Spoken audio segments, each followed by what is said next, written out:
In front of me is HMD Barbie Phone, and today I would like to show you how you can set up an alarm clock.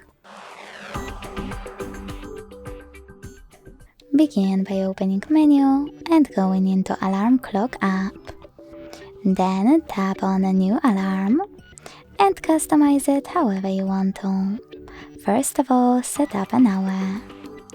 Then choose repeat to pick days of the week. Go back. Choose alarm name to name it.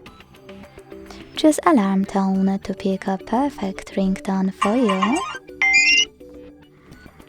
And last but not least, select snooze time.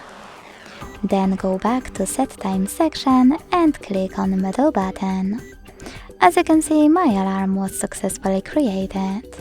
To turn it on or off, you need to tap on middle button. You can also click on this left one here, select edit and change whatever you want to.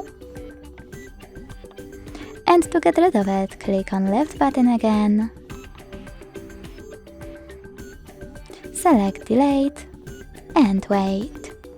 Thanks so much for watching. If you enjoyed this video, leave a like, comment and subscribe. Bye!